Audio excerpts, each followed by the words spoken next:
नमस्कार प्यारे मित्रों, मैं कृष्ण कुमार शर्मा आरसीसी के इस ऑनलाइन प्लेटफॉर्म पर आप सभी प्यारे मित्रों का हार्दिक स्वागत करता हूं। प्यारे मित्रों, आज से हम मैथमेटिक्स का नया टॉपिक प्रारंभ करने जा रहे हैं। तो आज हम जिस टॉपिक के बारे में चर्चा करना चाहेंगे वो हमारा टॉपिक रहेगा दोस्तों मेंसुरेशन।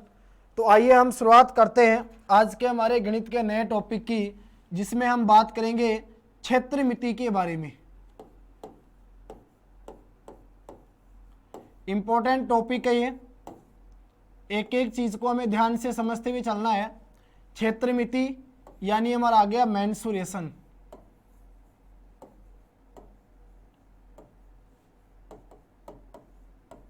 देखिए दोस्तों, क्षेत्रमिति में सबसे पहले जिस टॉपिक के बारे में हम चर्चा करेंगे वो रहेगा हमारा आयत, रेक्टेंगल। तो सबसे पहले आज हम शुरुआत करते हैं आयत से। देखिए, जैसे मान के चलिए ये आपके सामने एक आयत है, ठीक है। ये जो आयत आप लोग देख पा रहे हैं दोस्तों, अब ये आपका आयत हो गया। आयत का मतलब क्या होता है? ऐसा चतुर्भुज जिसकी आमने सामने की भुजाएं क्या होती है? समान माप की होती है। यानी आप लोग ये कहोगे कि ऊपर वाली जो भुजा इसकी है, ये ऊपर वाली भुजा किसके समान है दोस्तों? नीचे वाली भुजा के। और ये भुजा किसके समान है? इस वाली भुजा के, ठीक है। तो आयत का मतलब क्या होता है? ऐसा चतुर्भुज जिसमें आमने सामने की भुजाएं क्या होती है? समान माप की होती है, आयत कहलाता है। यदि इस आयत के सम्मुख शीर्षों को हम मिला दें तो आपको पता है सम्मुख शीर्षों को मिलाने वाली जो रेखा होती है दोस्तों, वो रेखा किस नाम से जानी जाती है? उस रेखा को हम क्या कहते हैं? विकर्ण कहते हैं, ठीक है। तो आयत की जब भी हम बात करेंगे तो आपको मालूम है कि आयत में कितने विकर्ण होते हैं दोस्तों? 2 विकर्ण। ये आपका आयत हो गया। मान लीजिए इस आयत को हमने क्या नाम दिया? A B C D. ये जो ए बी सी डी है, ये ए बी सी डी क्या हमारा दोस्तों? एक आयत। क्लियर? अब देखिए, सबसे पहले बात करेंगे हम भुजाओं के बारे में। तो आयत में भुजाएं कौन कौन सी हो गई हमारे पास? एक आ गई ए बी, एक भुजा आ गई बी सी, एक भुजा आ गई हमारे पास सी डी, और दोस्तों एक भुजा हमारे पास कौन सी आ गई? A D. ये टोटल आयत की कितनी भुजाएं आ गई हमारे पास? 4 भुजाएं। सम्मुख शीर्षों को मिलाने वाली रेखा क्या कहलाती है दोस्तों? विकर्ण कहलाती है। और दोनों विकर्ण जिस बिंदु के ऊपर एक दूसरे को प्रतिच्छेद करते हैं उसे हम क्या कहते हैं दोस्तों? विकर्णों का प्रतिच्छेद बिंदु कहते हैं, राइट। अब देखिए, 2 विकर्ण आपके पास आ गए। एक विकर्ण तो हमारा कौन सा हो गया दोस्तों? एक विकर्ण हो गया आपका AC, और एक विकर्ण आपका कौन सा हो गया प्यारे मित्रों? BD। ये दोनों विकर्ण आ गए आपके। क्लियर? याद रखना आप लोग हमेशा, आयत के जो दोनों विकर्ण है वो दोनों विकर्ण हमेशा क्या होते हैं दोस्तों? बराबर होते हैं। आयत के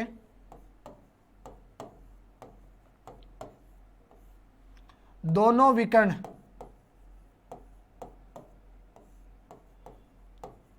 बराबर होते हैं। देखो, बराबर का मतलब ये हो गया कि जैसे मान लीजिए अगर AC आपको दिया हुआ है 7 सेंटीमीटर, तो ये जो दूसरा विकर्ण होगा आपका BD, ये दोस्तों BD भी आपका कितना होगा? 7 सेंटीमीटर ही होगा, ठीक है। चलिए आगे हम बात करें। आयत के दोनों विकर्ण बराबर होते हैं दोस्तों, और परस्पर एक दूसरे को क्या करते हैं? ये समद्विभाजित करते हैं। समद्विभाजित का मतलब होता है कि ये आपस में एक दूसरे को समान 2 भागों में क्या करते हैं? बांटते हैं। तो कहने का मतलब ये हो गया, मान लीजिए अगर AC आपका 7 है तो ये 3.5 होगा, तो ये भी कितना होगा दोस्तों? 3.5। फिर हमने क्या पढ़ा कि सर आयत के दोनों विकर्ण बराबर होते हैं। अगर ये 3.5 ये 3.5 हो गया तो दोस्तों ये भी क्या होगा 3.5 और 3.5 ही होगा। तो कहने का मतलब ये हो गया, आप लोग ये कह सकते हैं कि सर इन चारों की जो माप आएगी वो क्या आएगी, बराबर आएगी। ठीक है, चलिए तो एक बार हम लोग इसका रिवाइज कर लेते हैं। सबसे पहले हमने बात की आयत के बारे में। आयत एक ऐसा चतुर्भुज होता है जिसका प्रत्येक कोण 90 डिग्री का होता है, आमने सामने की भुजाएं समान माप की होती है, दो इसमें विकर्ण होते हैं, दोनों विकर्ण बराबर होते हैं और परस्पर एक दूसरे को क्या करते हैं, समद्विभाजित करते हैं। क्लियर। अब देखिए सबसे पहले हम बात करेंगे दोस्तों एक आयत के क्षेत्रफल के बारे में। तो देखो आयत का जो क्षेत्रफल होता है, ठीक है, आयत का क्षेत्रफल क्या होता है दोस्तों, तो आयत का क्षेत्रफल होगा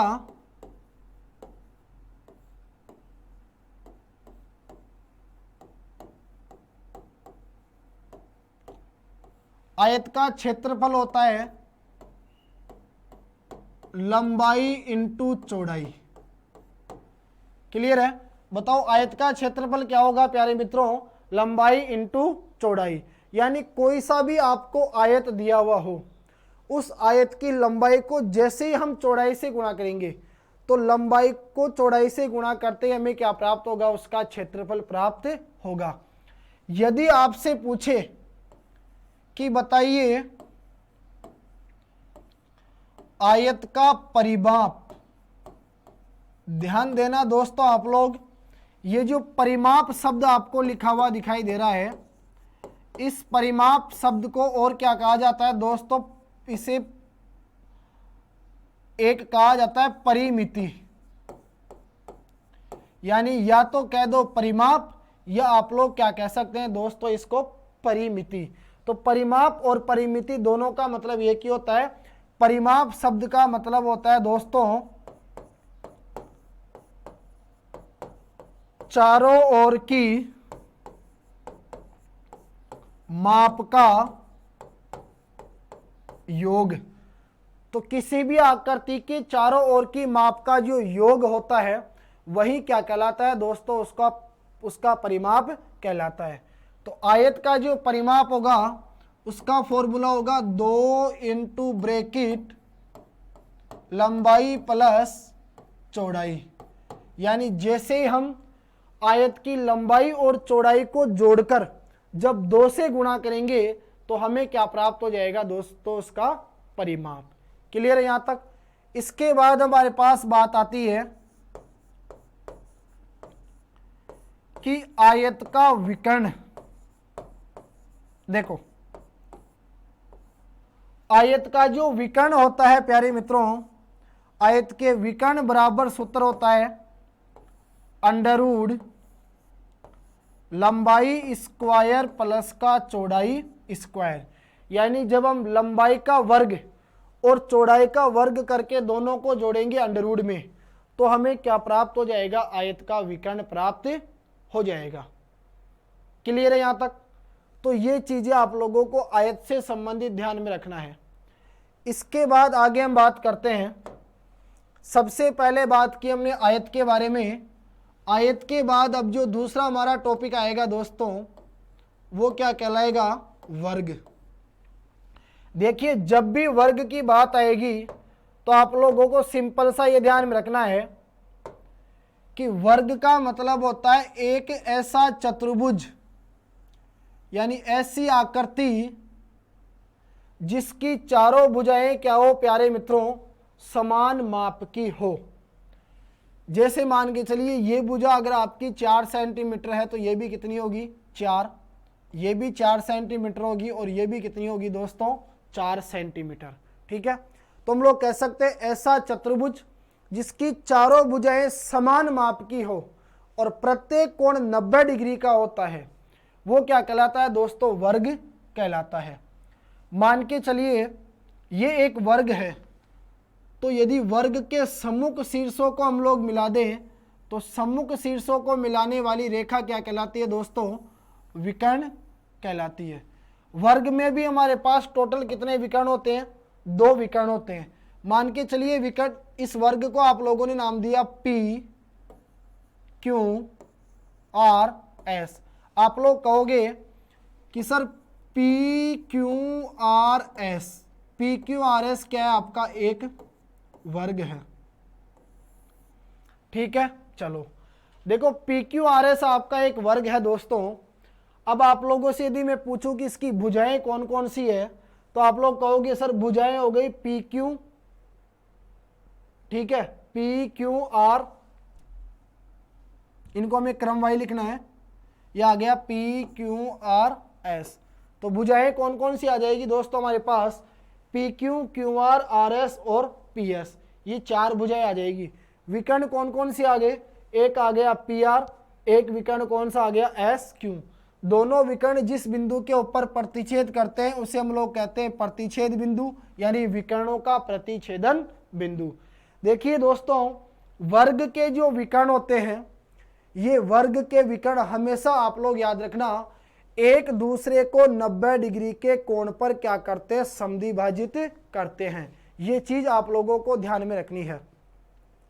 जब भी हम लोग वर्ग की बात करेंगे दोस्तों, तो हमेशा आप लोग याद रखना वर्ग के जो दोनों विकर्ण है ये एक दूसरे को यानी प्रतिच्छेदन बिंदु पर 90 डिग्री के कोण पर क्या करते हैं? समद्विभाजित करते हैं। ठीक है, यहां कोण कितने डिग्री का बनता है दोस्तों? आपका 90 डिग्री का कोण बनता है यहां पर, राइट। ये बातें आप लोगों को वर्ग से संबंधित ध्यान में रखनी है। सबसे पहले हम बात करते हैं कि वर्ग का क्षेत्रफल। याद रखना प्यारे मित्रों, क्षेत्रफल की जब भी बात आएगी, क्षेत्रफल हमेशा आपका किस में आएगा? स्क्वायर में, यानी घात आपको कितनी मिलेगी? 2। ठीक है, तो वर्ग का क्षेत्रफल होता है दोस्तों भुजा स्क्वायर, या आप लोग कह सकते हैं इसको भुजा इंटू भुजा। यदि भुजा को हम भुजा से गुणा करते हैं तो प्यारे मित्रों हमें क्या प्राप्त होता है? एक वर्ग का क्षेत्रफल प्राप्त होता है, राइट। इसके बाद देखिए, यदि हम बात करें वर्ग के परिमाप की, तो मैंने आपको बताया कि परिमाप का मतलब क्या होता है? किसी आकृति के चारों ओर की माप, राइट।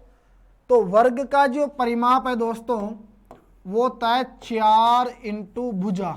देखो 4 इंटू भुजा कैसे बना? क्योंकि आपको पता है वर्ग की जो प्रत्येक भुजा होती है उसकी माप बराबर होती है। तो एक भुजा की माप यदि 4 है, चारों भुजाओं की माप का योग चाहिए, तो 4 को 4 से गुणा कर देंगे, क्या आ जाएगा? 16 हमारा आंसर आ जाएगा। तो वर्ग का परिमाप होता है 4 इंटू भुजा।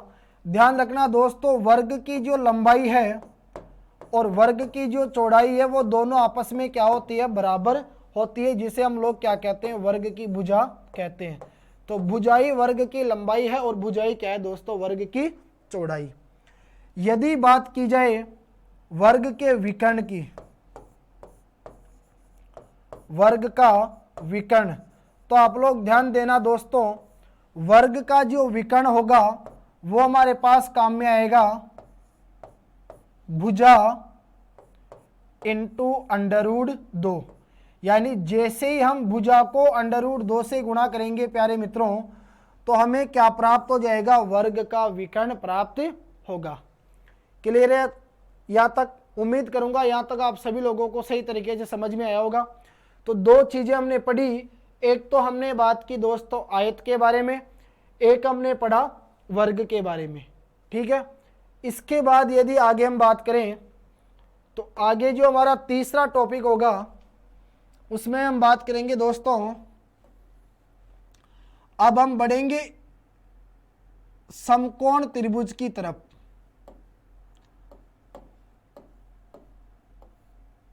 तीसरा टॉपिक है दोस्तों हमारा समकोण त्रिभुज।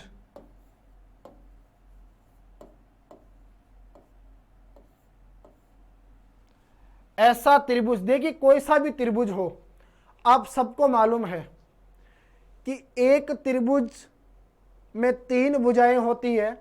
तीन भुजाओं से घिरी हुई आकृति को यानी चारों तरफ से बंद आकृति को हम लोग क्या नाम देते हैं? त्रिभुज नाम देते हैं। एक त्रिभुज में तीन भुजा होती है, एक त्रिभुज में तीन कोण होते हैं, त्रिभुज के तीनों कोणों का योग होता है दोस्तों 180 डिग्री।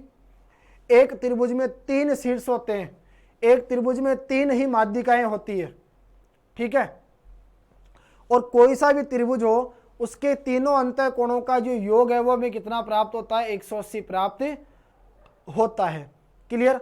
आगे देखिए, समकोण त्रिभुज की यदि हम बात करें तो सिंपल सा आप लोग ध्यान में रखना, एक ऐसा त्रिभुज जिसका एक कोण दोस्तों कितने डिग्री का हो? 90 डिग्री का। यानी वह त्रिभुज जिसका एक कोण 90 डिग्री का होता है उसे हम लोग क्या नाम देते हैं दोस्तों? समकोण त्रिभुज नाम देते हैं। जैसे मान लीजिए मैंने आपसे कहा कि हमारे पास इस प्रकार से कोई एक समकोण त्रिभुज है,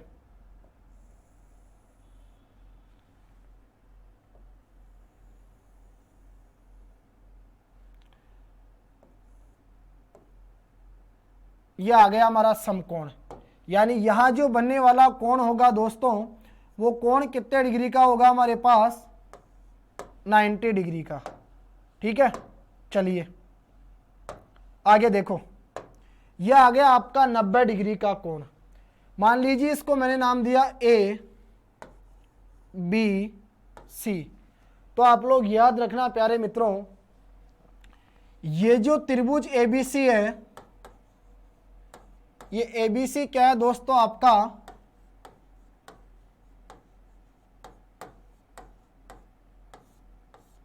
समकोण त्रिभुज। एबीसी आपका समकोण त्रिभुज हो गया जहां कोण बी आपको कितने डिग्री दिया हुआ है दोस्तों? 90 डिग्री, ठीक है। तो ऐसा त्रिभुज जिसका एक कोण 90 डिग्री का होता है उसे हम लोग क्या नाम देते हैं दोस्तों? समकोण त्रिभुज नाम देते हैं। याद रखना, इस 90 डिग्री के सामने वाली जो भुजा होती है, जो सबसे बड़ी भुजा होती है, उसे हम लोग क्या नाम देते हैं दोस्तों? कर्ण भुजा नाम देते हैं। कर्ण का मतलब है सबसे बड़ी भुजा। जिस भुजा के ऊपर हमारा त्रिभुज टिका हुआ रहता है उस भुजा को हम क्या नाम देते हैं दोस्तों? आधार। तो मैं कहूंगा आधार हो गया बीसी। ये जो बिल्कुल सीधी AB खड़ी है, AB किसके ऊपर लंबवत है? BC के ऊपर। तो AB जो भुजा कहलाएगी वो कौन सी भुजा होगी दोस्तों? लंब। लंब का मतलब होता है जो इस प्रकार से 90 डिग्री के कोण पे सीधा खड़ा रहता है, ठीक है। तो समकोण त्रिभुज में तीन भुजा हमारे पास काम में आती है। सबसे बड़ी भुजा होती है कर्ण भुजा।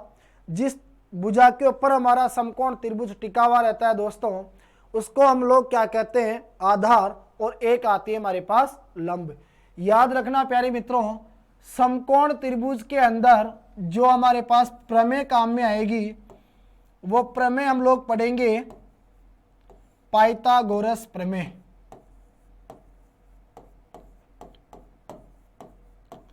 क्या नाम दोगे? पाइथागोरस प्रमेय।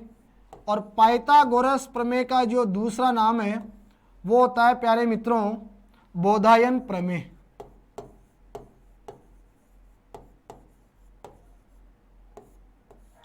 बोधायन प्रमेय।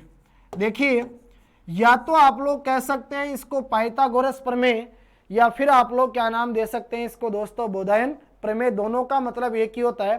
पाइथागोरस प्रमेय क्या कहती है कि समकोण त्रिभुज में कर्ण भुजा का जो वर्ग होता है वो शेष दोनों यानी आधार और लंब दोनों भुजाओं के वर्गों के योग के क्या होता है? बराबर होता है। तो आप लोग पाइथागोरस प्रमेय यानी बोधायन प्रमेय का फॉर्मूला ध्यान में रखना, कर्ण स्क्वायर बराबर आधार स्क्वायर प्लस का लंब स्क्वायर। क्या ध्यान में रखना है दोस्तों आपको? कर्ण स्क्वायर बराबर आधार स्क्वायर प्लस का लंब स्क्वायर, ठीक है। यदि मान लीजिए मैं इसको इस प्रकार से लिखूं कि के स्क्वायर बराबर ए स्क्वायर प्लस का एल स्क्वायर, यदि मान लीजिए यहाँ से आपको आधार ज्ञात करनी है तो दोस्तों आपको क्या करना पड़ेगा, इस कर्ण स्क्वायर में से किसको घटाना पड़ेगा, लंब स्क्वायर को। लेकिन यदि मान लीजिए आप लोग ये चाहो कि सर हमें लंब ज्ञात करना हो तो उस कंडीशन में दोस्तों आपको कर्ण के वर्ग में से किसको घटाना पड़ेगा, इस आधार के वर्ग को घटाना पड़ेगा। तो ये तीनों फॉर्मूले आप लोग याद रखना, बिल्कुल भी कंफ्यूज नहीं होना है। यदि कर्ण भुजा का वर्ग आप निकालना चाहो तो लंब और आधार दोनों का योग करके जोड़ दो, ठीक है। दूसरी बात, अगर आधार या लंब आपको ज्ञात करना है तो कर्ण में से आपको घटाना पड़ेगा। जैसे मान लीजिए आधार आप ज्ञात करते हो तो कर्ण में से लंब को घटाना पड़ेगा, और अगर लंब आप ज्ञात करते हो तो इस कर्ण में से किसको घटाना पड़ेगा दोस्तों, आपको आधार को घटाना पड़ेगा। इस प्रकार से आपको आगे बढ़ना है। तो ये हमने बात की पाइथागोरस प्रमेय के बारे में। अब देखिए दोस्तों, समकोण त्रिभुज का जो क्षेत्रफल होगा,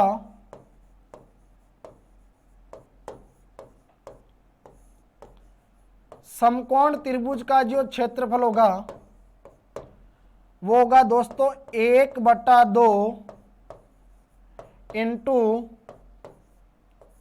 आधार इंटू ऊंचाई। क्या ध्यान में रखोगे, समकोण त्रिभुज का क्षेत्रफल बराबर होता है दोस्तों 1/2 इंटू आधार इंटू ऊंचाई। यदि मान के चलिए आप लोग चाहोगे सर में समकोण त्रिभुज का परिमाप ज्ञात करना है तो आपको कुछ नहीं करना होगा, आप क्या करोगे, इस ए बी, बी सी और ए सी इन तीनों भुजाओं की जो माप आएगी उसको आप लोग क्या कर देना, जोड़ देना। तो आपको क्या प्राप्त हो जाएगा, समकोण त्रिभुज का परिमाप, ठीक है। चलिए आगे यदि हम बात करें, देखो इसमें एक चीज और आप लोग ध्यान रखना कि मान के चलिए जैसे हमने एक समकोण त्रिभुज बनाया, ठीक है, ये कोई हमारा एक समकोण त्रिभुज है, और जैसे आपने समकोण त्रिभुज को क्या नाम दिया, सॉरी ये इस प्रकार से आएगा बिल्कुल सीधा,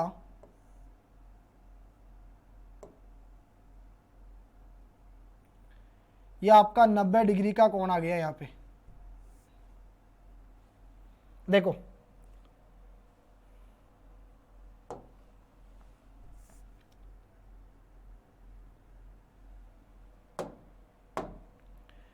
जैसे मान के चलिए आपने एक समकोण त्रिभुज बनाया, ठीक है, और उस समकोण त्रिभुज को मान लीजिए साहब मैंने नाम दिया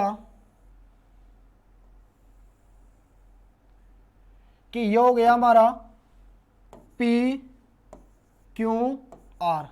ये पी क्यू आर क्या हो गया दोस्तों, हमारा एक समकोण त्रिभुज जिसका कोण क्यू क्या है, आपका समकोण, यानी कोण क्यू कितने डिग्री का होगा, 90 डिग्री का। अब यदि मान लीजिए आप लोग ये चाहो यहां से आपको क्या निकालना हो, शीर्ष लंब की लंबाई। देखो शीर्ष लंब का मतलब क्या होता है, कोई सा भी त्रिभुज हो उस त्रिभुज के शीर्ष से सम्मुख भुजा के ऊपर डाला गया जो लंब है वही क्या कहलाता है दोस्तों, शीर्ष लंब कहलाता है। जैसे मान के चलिए कोण क्यू एक शीर्ष है, अब यहां से मैं लंब डालूंगा, यहां से मैं लंब डालूंगा तो सम्मुख भुजा कौन सी हो गई दोस्तों, ये सम्मुख भुजा आपकी आ गई पी आर, और ये मान लीजिए पी आर का क्या आ गया, मध्य बिंदु। तो यहां जो आपका लंब होगा ये क्या कहलाएगा दोस्तों, शीर्ष लंब कहलाएगा, ठीक है। तो ये जो क्यू एस हमने लंब डाला, ये क्यू एस किसके ऊपर लंब है, इस पी आर के ऊपर। लंब का मतलब होता है कि यहां पर कोण कितने डिग्री का बनेगा दोस्तों, 90 डिग्री का। तो यदि आपको इस शीर्ष लंब की क्या ज्ञात करनी हो, लंबाई, तो जब शीर्ष लंब की हम लोग लंबाई ज्ञात करेंगे दोस्तों तो उस कंडीशन में जो हमारा फॉर्मूला प्राप्त होगा, आपको क्या करना है, इस लंब को किससे गुणा करना होगा, आधार से। यानी जैसे ही आप दोस्तों लंब को किससे गुणा कर दोगे, आधार से, और लंब को आधार से गुणा करके जब आप लोग उसमें भाग दोगे किसका, कर्ण का, तो जैसे ही लंब इंटू आधार करके हम लोग उसमें कर्ण का भाग देंगे तो हमें क्या प्राप्त हो जाएगा दोस्तों, शीर्ष लंब की लंबाई। तो याद रखना, समकोण त्रिभुज के शीर्ष लंब की लंबाई ज्ञात करने का जो फॉर्मूला होगा वो हमारे पास आ जाएगा लंब इंटू आधार बटा कर्ण। क्लियर है यहाँ तक? चलिए इसके बाद आगे हम बात करते हैं।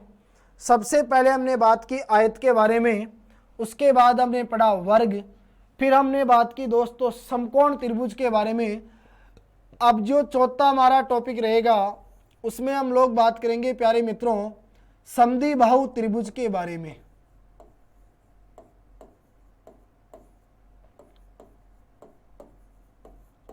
यह आ जाएगा दोस्तों हमारा समद्विबाहु त्रिभुज।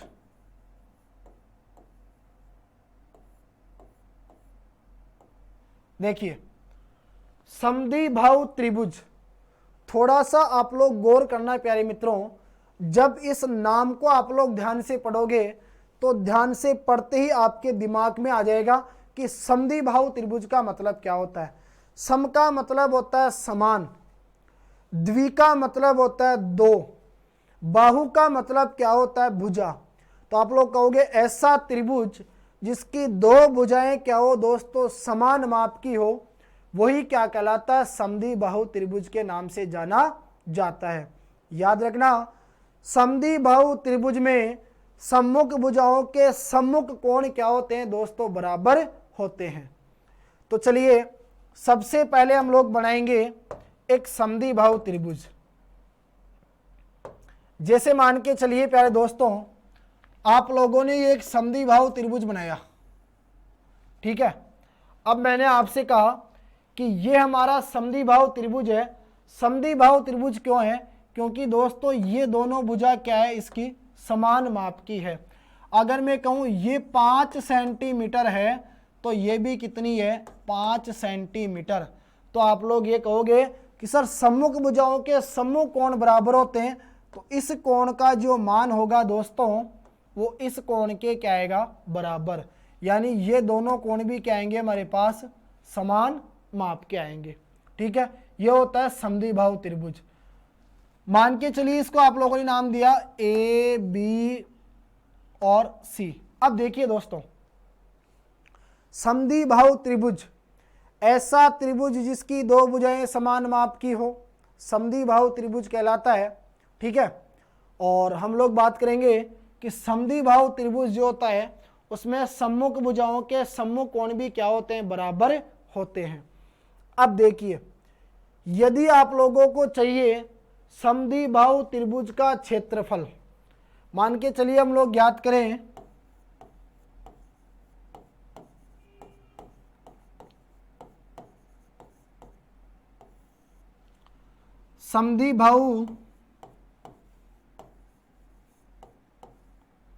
समद्विबाहु त्रिभुज का क्षेत्रफल। देखिए जब हम लोग समद्विबाहु त्रिभुज का क्षेत्रफल ज्ञात करेंगे तो उसका फॉर्मूला हमारे सामने प्राप्त होगा a/4 under root 4b² minus a²। प्यारे दोस्तों ये जो a यहाँ पे आपको दिखाई दे रहा है, याद रखना a क्या है आपका आधार, यानी जिस भुजा के ऊपर आपका त्रिभुज टिका हुआ है, BC के ऊपर आपका त्रिभुज टिका हुआ है तो BC क्या आ गया दोस्तों आपका आधार। और ये जो B आपको दिखाई दे रहा है ये B क्या है आपकी दोस्तों ये समान माप की भुजा। समान माप की भुजा आपके पास कौन कौन सी आ गई AB और AC। तो A आपका क्या हो गया दोस्तों आधार और B आपके क्या आ गई समान माप की भुजाएं, ठीक है। तो याद रखना समद्विबाहु त्रिभुज का जो क्षेत्रफल होता है दोस्तों वो आपके पास आता है a/4 under root 4b² minus का a²। क्लियर है? इसके बाद देखिए समद्विबाहु त्रिभुज का क्षेत्रफल हमने पढ़ लिया, ठीक है। समद्विबाहु त्रिभुज के क्षेत्रफल के बाद अब हम लोग बात करेंगे दोस्तों किसके बारे में, समबाहु त्रिभुज के बारे में। तो एक चीज मुझे आप लोग बताइए जब मैं आपसे यह कहूं कि समबाहु त्रिभुज, मैंने क्या कहा आपसे, समबाहु त्रिभुज,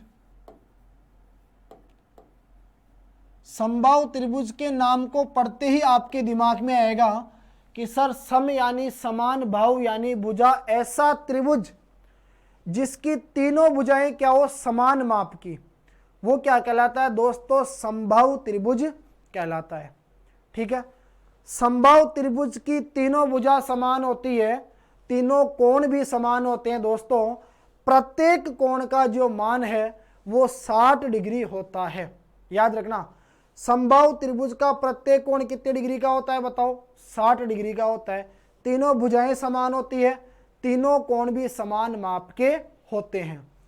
तो यदि हम लोग बात करें कि समबाहु त्रिभुज के बारे में, तो देखिए दोस्तों, समबाहु त्रिभुज जो होगा ये आपका इस प्रकार का एक त्रिभुज है, और इस त्रिभुज की जो ये तीनों भुजाएं हैं, ये तीनों भुजाएं क्या होती है दोस्तों, समान माप की होती है। देखिए, ठीक है, चलो, तीनों भुजा समान माप की हो गई, तो तीनों कोण जो होंगे, ये तीनों कोण भी क्या होंगे दोस्तों, समान माप के होंगे, यानी प्रत्येक कोण जो आपका बनेगा वो कितने डिग्री का होगा दोस्तों, 60 डिग्री का। ठीक है, आपसे पूछेगा समबाहु त्रिभुज का क्षेत्रफल, तो याद रखना प्यारे मित्रों, समबाहु त्रिभुज का जो क्षेत्रफल होता है वो होगा √3/4 इंटू भुजा स्क्वायर, यानी √3/4 इंटू भुजा स्क्वायर जो है वो किसका फॉर्मूला होता है दोस्तों, एक समबाहु त्रिभुज का। राइट, यदि आप लोगों से मैं ये कहूं कि जैसे मान लीजिए आपने एक समबाहु त्रिभुज लिया, ठीक है, यह आपका कोई एक समबाहु त्रिभुज है। अब मैंने कहा कि इस समबाहु त्रिभुज में ये आपने क्या ले ली दोस्तों, इसकी ऊंचाई।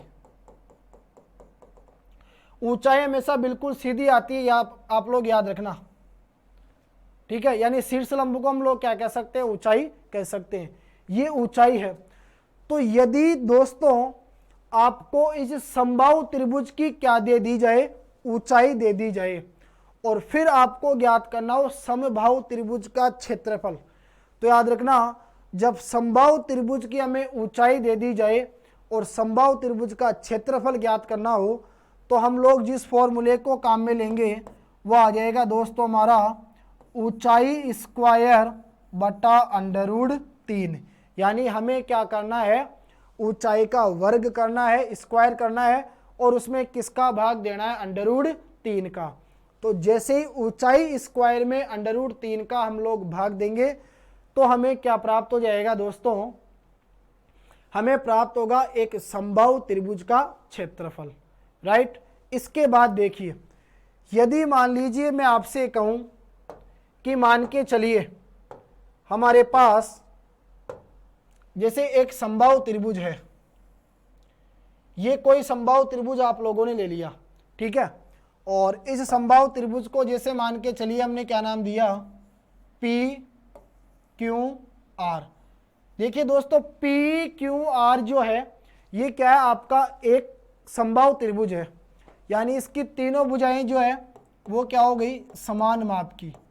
अब मान के चलिए मैं इसके अंदर कोई एक बिंदु लेता हूं, अब मैं ये चाहूं कि मैं इस बिंदु से इस त्रिभुज की तीनों भुजाओं के ऊपर लंब डालूं, तो आप लोग ये कहोगे कि जब हम समबाहु त्रिभुज के अंदर किसी बिंदु से उसकी तीनों भुजाओं के ऊपर लंब डालेंगे तो वो क्या कहलाएंगे दोस्तों, अंतःलंब कहलाएंगे। यानी ये लंब है, तो लंब का मतलब दोस्तों कितने डिग्री का कोण बन रहा है यहां पर, 90 डिग्री का। ठीक है, तो ये क्या कहलाते हैं प्यारे मित्रों, ये कहलाते हैं अंतःलंब। ठीक है, तो अब यदि मान लीजिए आपको इन तीनों अंतर लंबों की लंबाई दे दी जाए। जैसे मान के चलो इसको आपने माना x, ये हो गया y और ये क्या हो गया z। और अब आपसे कहा जाए कि अब आपको क्या ज्ञात करना है, इस समबाहु त्रिभुज का क्षेत्रफल ज्ञात करना है। तो आप लोग कहोगे कि समबाहु त्रिभुज का जो अब क्षेत्रफल बनेगा वो हमारे पास आ जाएगा अंतर लंबों के योग का स्क्वायर, यानी x प्लस का y प्लस का z का स्क्वायर, और बटे में क्या आ जाएगा दोस्तों आपका अंडर रूट का 3। ये चीज आपको ध्यान में रखनी है। तो हमने बात की समबाहु त्रिभुज के बारे में। समबाहु त्रिभुज के हमने क्षेत्रफल ज्ञात करने के 3 फॉर्मूले यहां पर पढ़े।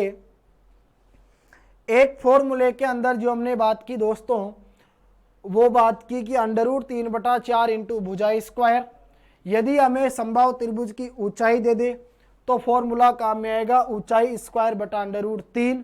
और यदि हमें समबाहु त्रिभुज के अंदर किसी बिंदु से उसकी तीनों भुजाओं के ऊपर यदि लंब डाले जाए और उस कंडीशन में फिर हमें समबाहु त्रिभुज का क्षेत्रफल ज्ञात करना हो तो फॉर्मूला बन जाएगा तीनों अंतर लंबों के योग का स्क्वायर बटा अंडर रूट का 3। राइट, आगे देखिए। इसके बाद यदि हम बात करें दोस्तों, तो पहले हमने पढ़ा था कि समद्विबाहु त्रिभुज। दोस्तों समद्विबाहु त्रिभुज का एक फॉर्मूला आप लोग ये भी याद रख सकते हैं, s माइनस का b under root s bracket s minus का a। देखिए समबाहु त्रिभुज का क्षेत्रफल ज्ञात करने का एक तो हमने फॉर्मूला पहले पढ़ा था कि हमने बात की थी कि a/4 under root 4b square minus का a स्क्वायर। ठीक है, एक तो ये था समद्विबाहु त्रिभुज का क्षेत्रफल ज्ञात करने का फॉर्मूला। एक हमारे पास आता है दोस्तों s माइनस का b under root s bracket s minus a। a क्या है हमारा आधार और b क्या है दोस्तों हमारी समान माप की भुजाएं। ये जो s आपको यहाँ पर दिखाई दे रहा है प्यारे मित्रों, इस s का मतलब क्या होता है, अर्ध परिमाप। याद रखना आगे भी काम में आएगा। ये आपके s का मतलब होता है दोस्तों अर्ध परिमाप। अर्ध परिमाप का मतलब क्या होगा, मैंने कहा था परिमाप क्या होता है, तो आपने कहा सर परिमाप का मतलब होता है कि कोई सी भी आकृति हो उसके चारों ओर की माप का क्या कर दो, योग। तो अगर आपको यार अर्ध परिमाप निकालना है तो सीधी सी बात है, तीनों भुजाओं के जोड़ के उसमें 2 का भाग दे दो, क्या आ जाएगा आपका अर्ध परिमाप आ जाएगा। तो तीनों भुजाएं कौन कौन सी थी, एक भुजा आ गई a, दोनों भुजाएं समान माप की है। जब आप लोग इन तीनों भुजाओं को जोड़ के 2 का भाग दोगे तो किसका मान प्राप्त हो जाएगा दोस्तों, आपको s यानी अर्ध परिमाप का मान क्या हो जाएगा, आपको प्राप्त हो जाएगा। यदि हम त्रिभुज की बात करें, त्रिभुज का क्षेत्रफल होता है 1/2 इंटू आधार इंटू ऊंचाई। समकोण त्रिभुज का भी यही क्षेत्रफल होता है 1/2 इंटू आधार इंटू ऊंचाई।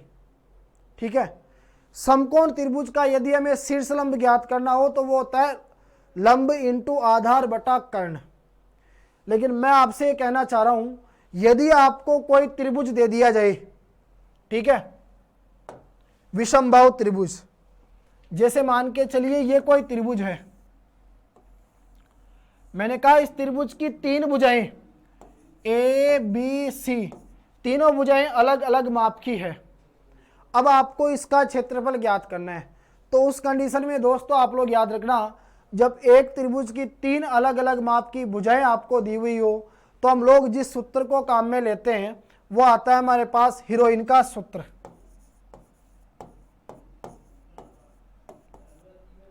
यह आता है दोस्तों हमारे पास हीरोइन का सूत्र, जिसमें आप लोग याद रखना s ब्रैकेट s माइनस का a, s माइनस का b, s माइनस का c। याद रखना under root s bracket s minus का a, s माइनस का b, s माइनस का c। ABC क्या है दोस्तों, आपकी अलग अलग माप की भुजाएं, और s क्या है आपका दोस्तों अर्ध परिमाप। जब आप s का मान निकालोगे अर्ध परिमाप का, तो तीनों भुजाओं का योग करके आपको किसका भाग देना होगा दोस्तों, 2 का भाग देना होगा। तो आपको क्या प्राप्त हो जाएगा प्यारे मित्रों, यहाँ पर अर्ध परिमाप। अच्छा, एक चीज याद रखना दोस्तों, आयत और वर्ग हमने पढ़ा था। वर्ग एक आयत हो सकता है, सुनना मेरी बात को आप लोग ध्यान से, वर्ग एक आयत हो सकता है, लेकिन याद रखना आयत कभी भी एक वर्ग नहीं हो सकता। यह चीज आपको ध्यान में रखनी है। वर्ग जो है वो आपका आयत हो सकता है, लेकिन याद रखना प्यारे मित्रों, आयत आपका कभी भी वर्ग नहीं हो सकता। इसके बाद आगे हम बात करें तो हमने पढ़ा समकोण त्रिभुज, समद्विबाहु त्रिभुज, एक हमने बात की समबाहु त्रिभुज, विषमबाहु त्रिभुज। अब हम लोग बात करेंगे दोस्तों समांतर चतुर्भुज के बारे में। समांतर चतुर्भुज, देखो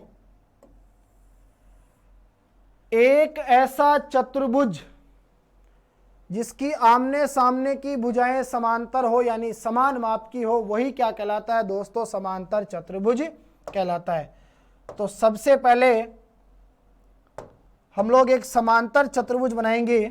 देखिए, जैसे मान के चलिए ये कोई आपके पास एक समांतर चतुर्भुज है, ठीक है।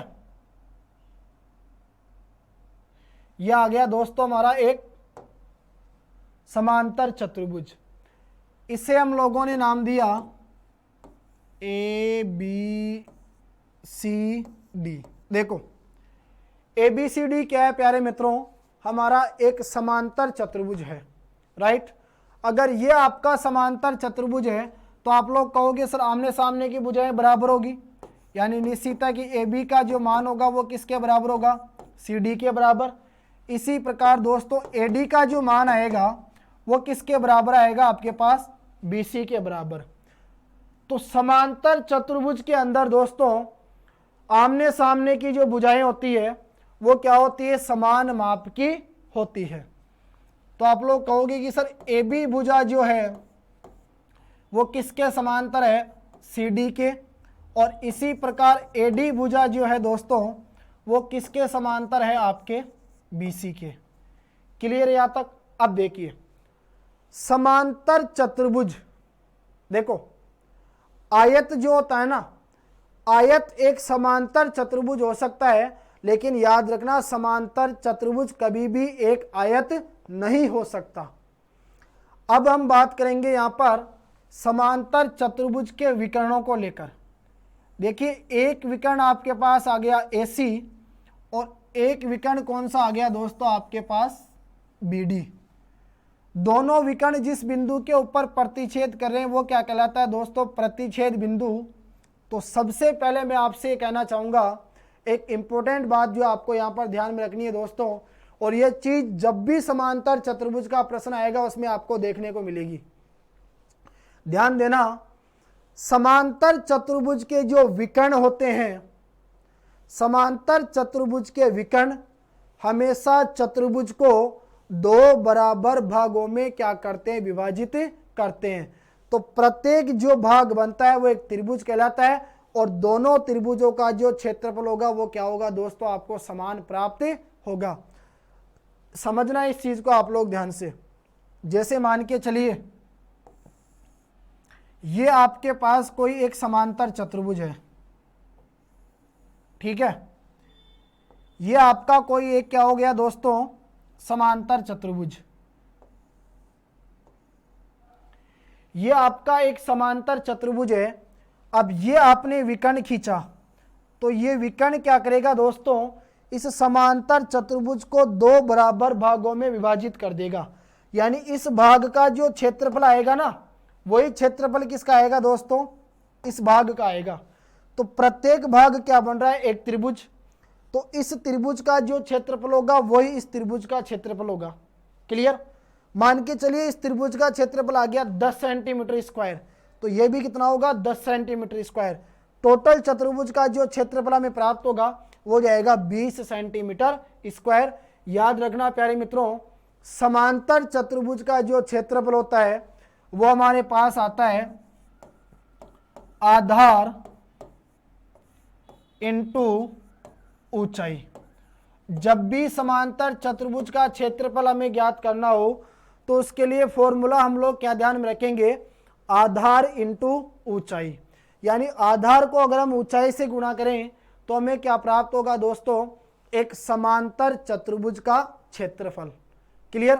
तो मेन चीज आपको ये ध्यान में रखनी है कि समांतर चतुर्भुज के जो विकर्ण होते हैं, प्रत्येक विकर्ण, यानी ये विकर्ण यदि इस चतुर्भुज को दो समान भागों में बांटेगा तो ये विकर्ण भी क्या करेगा दोस्तों, इस समांतर चतुर्भुज को समान दो भागों में बांटेगा और प्रत्येक भाग का जो क्षेत्रफल होगा वो क्या प्राप्त होगा, आपको समान प्राप्त होगा। ठीक है। इसके बाद देखिए, समांतर चतुर्भुज के बाद आगे हम बात करते हैं समचतुर्भुज के बारे में। देखो समचतुर्भुज,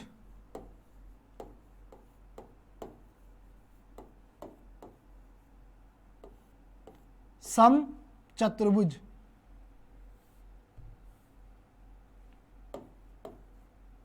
देखिए, समचतुर्भुज का मतलब होता है कि ऐसा चतुर्भुज जिसकी सभी भुजाएं क्या हो दोस्तों, समान माप की हो।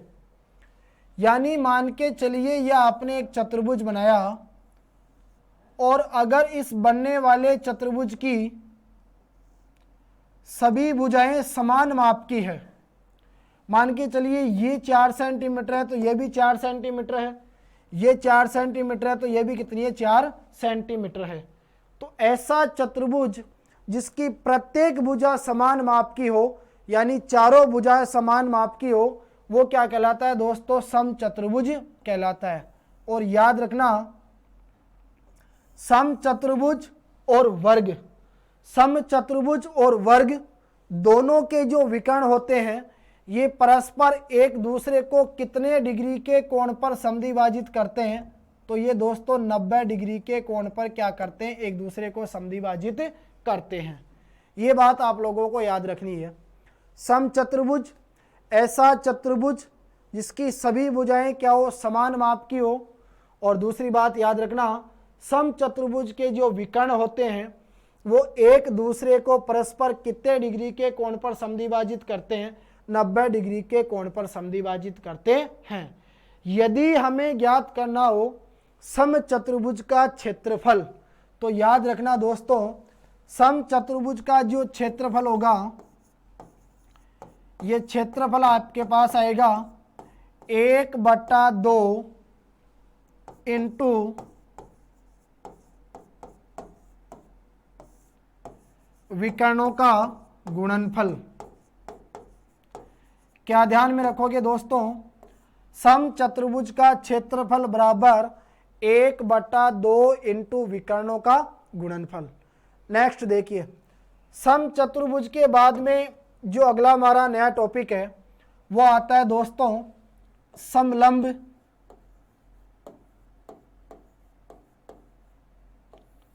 समलंब चतुर्भुज।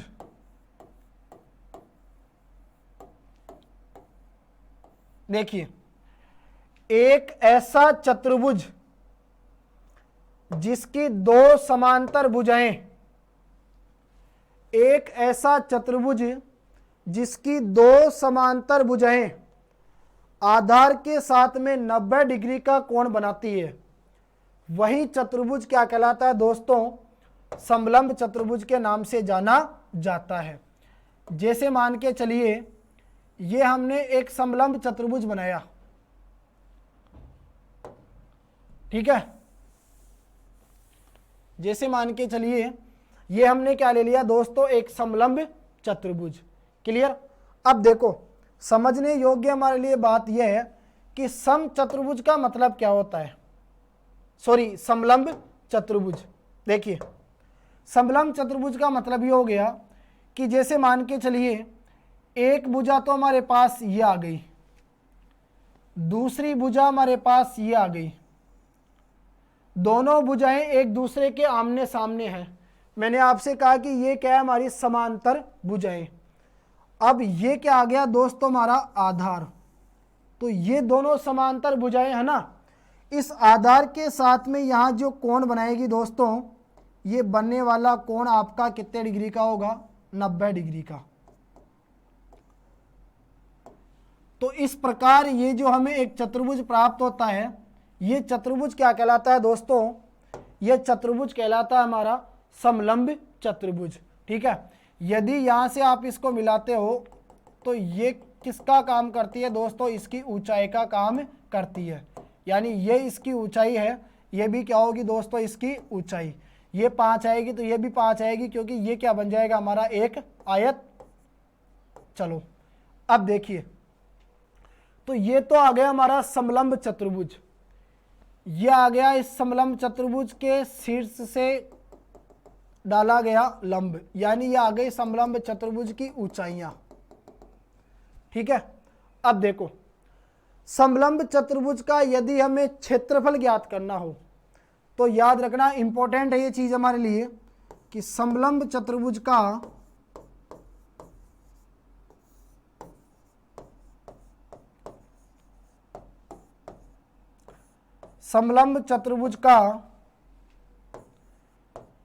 क्षेत्रफल बराबर सूत्र होता है 1/2 इंटू 1/2 इंटू विकर्णों का गुणनफल इंटू ऊंचाई। याद रखना आप लोग ये चीज, कि समलंब चतुर्भुज का क्षेत्रफल बराबर सूत्र क्या होता है दोस्तों, 1/2, सॉरी याद रखना 1/2 इंटू समांतर भुजाओं का योग इंटू ऊंचाई। ये हमारे विकर्ण नहीं, ये दोनों क्या है दोस्तों, समांतर भुजाएं। तो सूत्र आपका बन जाएगा कि 1/2 इंटू समांतर भुजाओं का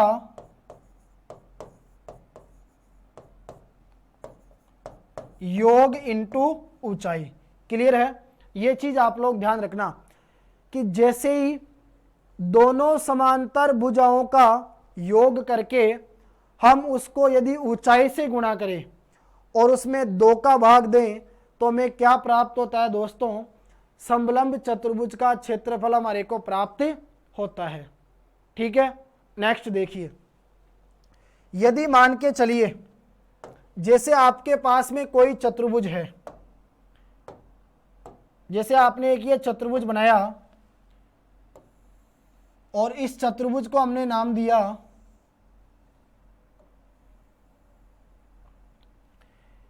ये हो गया दोस्तों हमारा ए, ये आ जाएगा ए बी सी डी। ये ए बी सी डी क्या है दोस्तों, हमारा एक चतुर्भुज है। ए बी सी डी एक आपका चतुर्भुज है और बी डी जो है वो इसका क्या हो गया दोस्तों, विकर्ण। ए सी भी इसका विकर्ण है। यदि आप लोग क्या करना चाहे कि अगर इसके विकर्ण के ऊपर आप शीर्षों से लंब डालना चाहिए, जैसे एक लंब आपने डाल दिया दोस्तों किससे, ए से, और एक लंब हमने डाल दिया दोस्तों किससे, सी से। ध्यान देना, इंपॉर्टेंट चीज निकल के आएगी आप लोगों के सामने। यहां से ये कोई हमारा एक चतुर्भुज है, इस चतुर्भुज को हमने क्या नाम दिया दोस्तों, ए बी सी डी।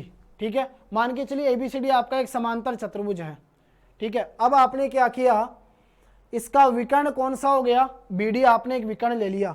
आप चाहो तो विकर्ण ए सी भी ले सकते हो।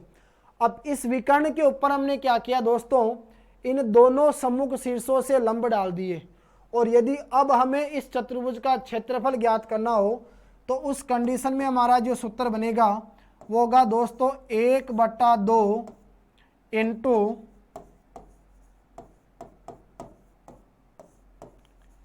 विकर्णों का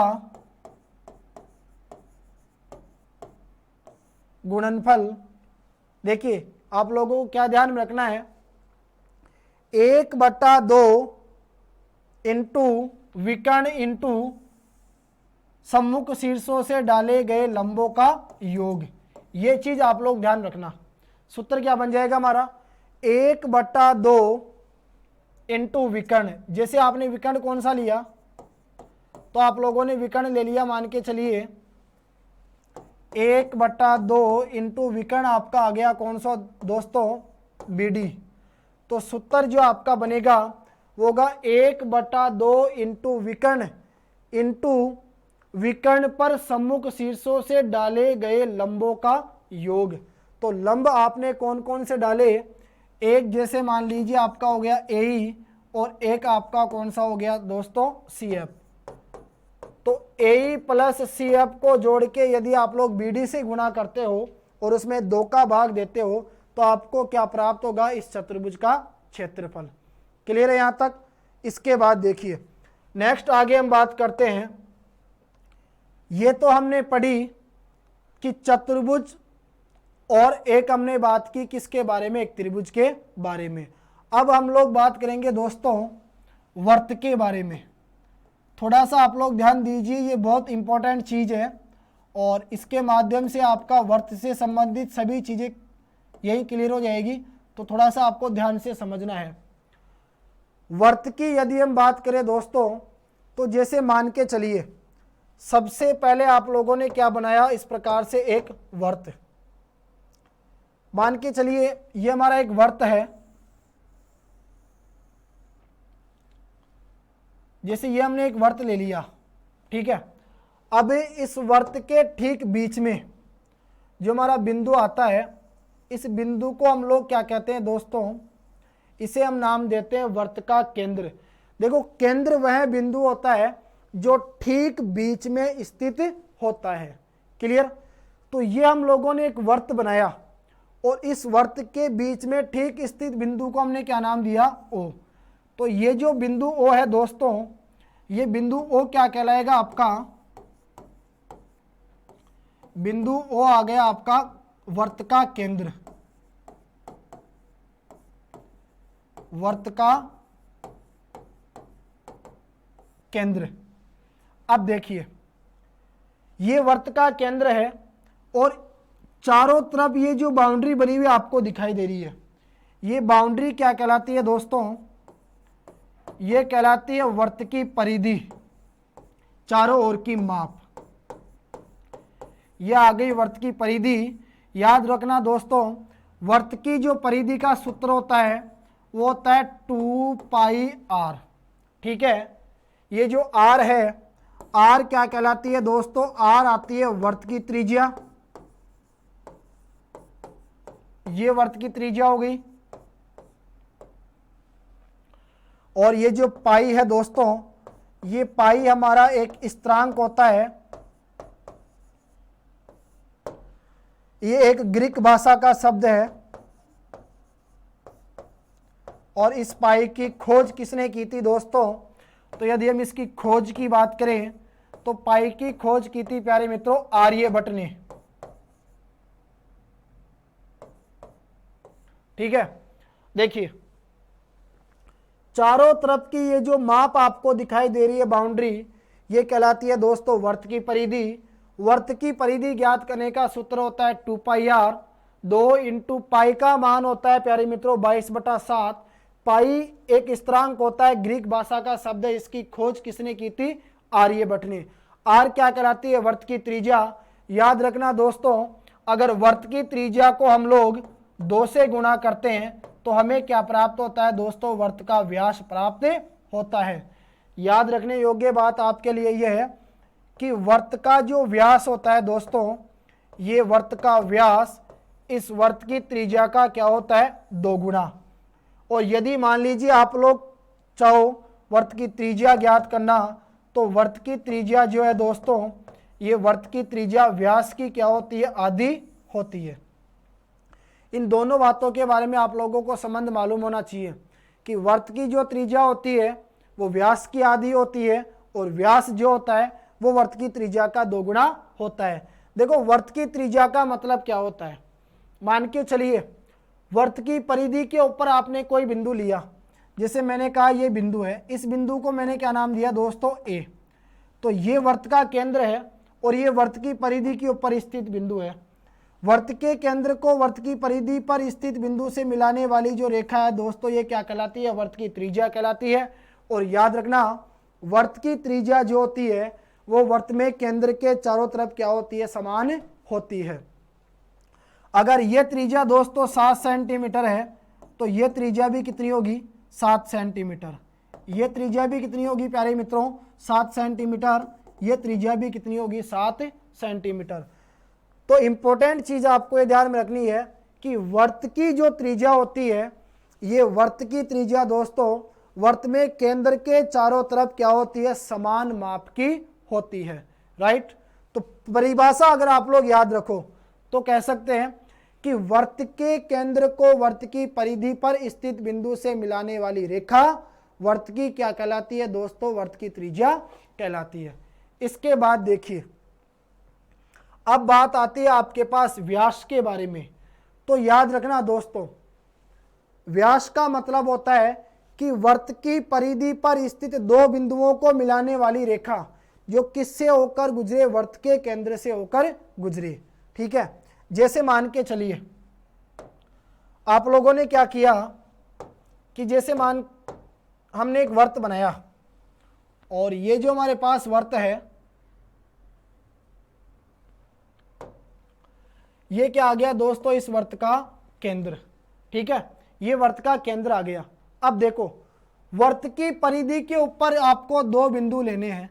एक बिंदु को हमने नाम दे दिया P और एक बिंदु को हमने क्या नाम दिया दोस्तों, Q। अब ये जो P को और Q को अगर आप मिला रहे हो तो ये इसे आप कह सकते हो कि वर्त की परिधि पर स्थित दो बिंदुओं को मिलाने वाली रेखा जो किससे होकर गुजर रही है दोस्तों, इस वर्त के केंद्र से होकर गुजर रही है, ये क्या कहलाती है, वर्त का व्यास कहलाती है। और याद रखना दोस्तों वर्त की परिधि पर स्थित दो बिंदुओं को मिलाने वाली रेखा किस नाम से जानी जाती है, इसे जीवा कहा जाता है। वर्त के व्यास की परिधि पूछे, अगर वर्त के व्यास की क्या पूछे आपसे परिभाषा, तो आप लोग क्या बताओगे, वह रेखा जो वर्त के केंद्र से होकर गुजरे और वर्त की परिधि पर स्थित दो बिंदुओं को आपस में क्या कर दे, मिला दे, वो क्या कहलाती है दोस्तों, वर्त का व्यास कहलाती है। जीवा की यदि परिभाषा पूछे तो वर्त की परिधि पर स्थित दो बिंदुओं को मिलाने वाली रेखा जीवा कहलाती है। जीवा क्या करती है दोस्तों, एक वर्त को दो भागों में बांटती है। सबसे बड़ी जीवा वर्त का व्यास होती है। वर्त का जो व्यास होता है वो वर्त को दो बराबर भागों में बांटता है।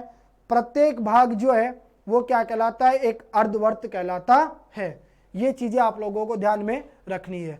अब देखो ये जो बीच की आपको जगह दिखाई दे रही है, इस परिधि के बीच की जगह, ये जगह क्या कहलाती है दोस्तों, क्षेत्रफल। तो यदि आपसे पूछा जाए कि वर्त का क्षेत्रफल तो आपका आंसर होगा दोस्तों pi r square. Pi r square क्या होता है प्यारे मित्रों, एक वर्त का क्षेत्रफल होता है। ठीक है, इसके बाद देखिए मान के चलिए साहब आपने ये एक वर्त बनाया, क्लियर, ये आ गया इस वर्त का केंद्र। अब हमने क्या किया, इस वर्त में एक ये चाप काटा, ये आपने चाप काट दिया। तो ये जो चाप इस वर्त के केंद्र के साथ में जो कोण बनाएगा, ये वाला कोण, देखो ये चाप आपने वर्त में काट दिया। ठीक है, यहां से लेकर यहां तक का ये चाप आ गया। तो ये जो चाप इस वर्त के केंद्र के साथ में जो कोण बनाएगा, यहां पर ये थीटा, इस कोण को कहा जाता है दोस्तों वर्त के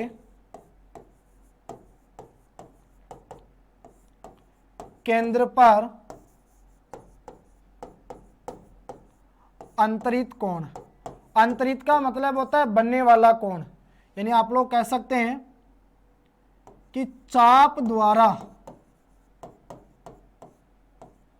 चाप द्वारा वर्त के केंद्र पर अंतरित कोण यानी वर्त के केंद्र के ऊपर बनने वाला कोण। देखिए ये भी वर्त की त्रिज्या है और ये भी क्या है दोस्तों, वर्त की त्रिज्या। ठीक है, चलो तो वर्त के केंद्र पर अंतरित कोण क्या कहलाता है, वर्त के केंद्र के ऊपर बनने वाला कोण। यदि आपसे इस चाप की लंबाई पूछी जाए, आपसे क्या पूछे दोस्तों, चाप की लंबाई, तो याद रखना प्यारे मित्रों, वर्त के चाप की लंबाई ज्ञात करने का सूत्र होता है 2 पाई आर थीटा बटा 360, या आप लोग कह सकते हैं दोस्तों पाई आर थीटा बटा 180 डिग्री, ये भी आप लोग बोल सकते हैं।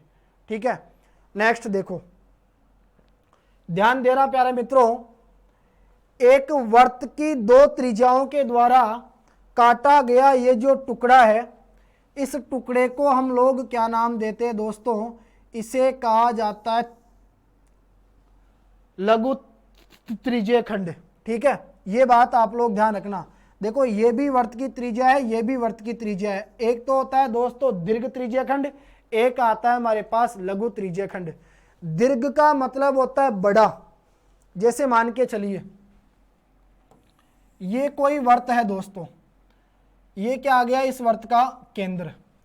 अब आपने क्या ले लिया, इस वर्त की दो त्रिज्या ले ली, जैसे एक त्रिज्या ये आ गई और एक त्रिज्या ये आ गई, तो दोनों ये त्रिज्याएं क्या कर रही है दोस्तों, ये वाला भाग इसमें से काट रही है, तो इसे हम लोग क्या नाम देंगे, लघु त्रिज्यीय खंड। यानी दो त्रिज्याओं के द्वारा वर्त में से काटा गया टुकड़ा क्या कहलाता है दोस्तों, लघु त्रिज्यीय खंड कहलाता है। और लघु त्रिज्यीय खंड का क्षेत्रफल ज्ञात करने का जो सूत्र है वो होता है दोस्तों पाई आर स्क्वायर थीटा बटा 360। याद रखना ये चीज, आप लोग आपसे प्रश्न में पूछा जाएगा कि लघु त्रिज्यीय खंड ज्ञात करने का सूत्र क्या होता है, तो आप लोग क्या बताओगे दोस्तों, पाई आर स्क्वायर थीटा बटा 360। यदि आपको चाप की लंबाई दे दे और फिर अगर आपसे लघु त्रिज्यीय खंड का क्षेत्रफल पूछे, ध्यान देना मेरी बात के ऊपर आप लोग, यदि आपको चाप की लंबाई दे दे और फिर आपसे पूछा जाए कि आपको क्या ज्ञात करना है, इस लघु त्रिज्यीय खंड का क्षेत्रफल, तो आपका सूत्र होगा दोस्तों 1/2 इंटू चाप की लंबाई इंटू वर्त की त्रिज्या, 1/2 इंटू LR। ठीक है, चलिए आगे हम बात करते हैं। तो ये जो शेष बच गया बड़ा वाला भाग, ये कहलाता है दोस्तों आपका दीर्घ यानी बड़ा दीर्घ त्रिज्यीय खंड। ये दीर्घ त्रिज्यीय खंड है और ये क्या है दोस्तों आपका लघु त्रिज्यीय खंड। तो लघु त्रिज्यीय खंड ज्ञात करने का सूत्र होता है पाई आर स्क्वायर थीटा बटा 360 और चाप की लंबाई ज्ञात करने का सूत्र होता है पाई आर स्क्वायर थीटा बटा 360 यानी 2 पाई आर थीटा बटा 360। यदि पाई आर थीटा बोलेंगे तो आ जाएगा पाई आर थीटा बटा 180, क्योंकि 2 से 360 कर जाएगा कितनी बार दोस्तों, 180 बार। अब देखिए हमने बात की जीवा के बारे में। दोस्तों जीवा क्या करती है, जैसे मान लीजिए ये एक वर्त है, ये वर्त का केंद्र हो गया, सबसे बड़ी जीवा होती है वर्त का व्यास। जीवा क्या होती है, वर्त की परिधि पर स्थित दो बिंदुओं को मिलाने वाली रेखा। जीवा काम क्या करती है दोस्तों, एक वर्त को दो भागों में बांटती है। ठीक है, तो जो वर्त में से छोटा वाला हम टुकड़ा काटते हैं, इस छोटे वाले टुकड़े को कहा जाता है दोस्तों लघु वर्तखंड। क्या कहा जाता है इसको, इसे कहा जाता है दोस्तों लघु वर्तखंड। और बड़ा वाला जो टुकड़ा है ये कहलाता है प्यारे मित्रों दीर्घ वर्तखंड। ये क्या आता है हमारे पास दोस्तों, दीर्घ वर्तखंड। ठीक है, लघु वर्तखंड यानी वर्त में से काटा गया छोटा टुकड़ा, और दीर्घ वर्तखंड क्या कहलाता है, बड़ा टुकड़ा। तो याद रखना दोस्तों, इंपॉर्टेंट फॉर्मूला आपके यहां से एक बनेगा कि लघु वर्तखंड का क्षेत्रफल ज्ञात करने का सूत्र क्या होता है, तो आप लोग ध्यान देना, पाई आर स्क्वायर थीटा बटा 360 minus 1/2 R square sine theta. ये फॉर्मूला आप लोगों को ध्यान में रखना है कि लघु वर्तखंड ज्ञात करने का जो सूत्र है वो आपको प्राप्त होगा पाई आर स्क्वायर थीटा बटा 360 minus 1/2 R square sine theta. इसके बाद देखिए दो चीजें आपको ध्यान में रखनी है दोस्तों। एक तो आपके पास आता है अंतःवर्त और एक आपके पास आता है दोस्तों परिवर्त। एक तो आता है अंतःवर्त और एक हम पढ़ेंगे वो आएगा परिवर्त। देखिए अंतःवर्त जब भी आएगा तो याद रखना अंतःवर्त का मतलब होगा दोस्तों कि एक त्रिभुज के अंदर बनने वाला वर्त।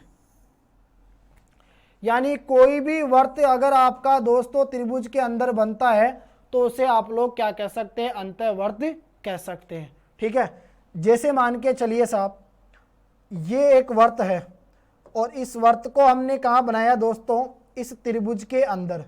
तो त्रिभुज के अंदर जो बनने वाला वर्त होता है वो वर्त किस नाम से जाना जाता है, अंतःवर्त के नाम से जाना जाता है। तो ये वर्त का केंद्र आ जाएगा, ये क्या हो जाएगी दोस्तों, इस अंतःवर्त की त्रिज्या। ठीक है, चलिए मान के चलिए ये हमारा एक समबाहु त्रिभुज है, ये हमारा समबाहु त्रिभुज है दोस्तों। और समबाहु त्रिभुज के अंदर हमने क्या बनाया, एक वर्त बनाया। तो समबाहु त्रिभुज के अंदर बनने वाला जो वर्त है वो क्या कहलाता है दोस्तों, अंतःवर्त कहलाता है। और यदि हमें अंतःवर्त की त्रिज्या ज्ञात करनी हो तो अंतःवर्त की त्रिज्या ज्ञात करने का जो सूत्र होगा दोस्तों वो आ जाएगा हमारे पास भुजा बटा 2√3। ये ध्यान में रखना आप, भुजा बटा 2√3 वर्त की त्रिज्या ज्ञात करने का सूत्र कब काम में आएगा, जब हमारा वर्त किसके अंदर बनेगा, एक समबाहु त्रिभुज के अंदर। तो ये जो दोस्तों भुजा है ये किसकी है, एक समबाहु त्रिभुज की भुजा। एक आपके पास आता है परिवर्त। परिवर्त का मतलब होता है दोस्तों कि एक ट्रायंगल आपको लेना है, एक त्रिभुज, और उसके बाद फिर आपको क्या बनाना है, एक वर्त। देखो ये हमने एक वर्त बनाया। अब इस वर्त के अंदर क्या है दोस्तों, वर्त के अंदर है एक त्रिभुज। तो अब जो हमारा त्रिभुज है ये त्रिभुज वर्त के अंदर है, इसके बाहर क्या है, वर्त है। तो ये कहलाता है परिवर्त। और परिवर्त की जब हमें ये त्रिज्या निकालनी होती है दोस्तों, देखो अंतःवर्त की त्रिज्या, ये भी अंतःवर्त की त्रिज्या है और ये भी क्या है दोस्तों, अंतःवर्त की त्रिज्या। लेकिन परिवर्त की जब बात आती है तो ये परिवर्त की त्रिज्या है और ये भी क्या है दोस्तों, परिवर्त की, ये सभी परिवर्त की क्या है, आर। देखिए आर का मतलब क्या होता है, वर्त की त्रिज्या। वर्त की त्रिज्या क्या होती है दोस्तों, वर्त के केंद्र को वर्त की परिधि पर स्थित बिंदु से मिलाने वाली रेखा।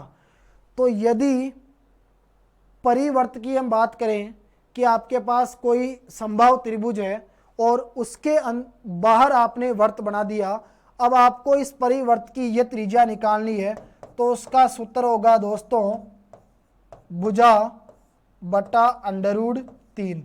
तो प्यारे मित्रों आज की क्लास में हम इतना ही पढ़ेंगे। नेक्स्ट जो अगली क्लास हमारी होगी उसमें हम लोग मेंसुरेशन यानी क्षेत्रमिति से संबंधित इंपॉर्टेंट प्रश्नों के बारे में चर्चा करेंगे। तो तब तक के लिए आप सभी को जय हिंद, जय भारत।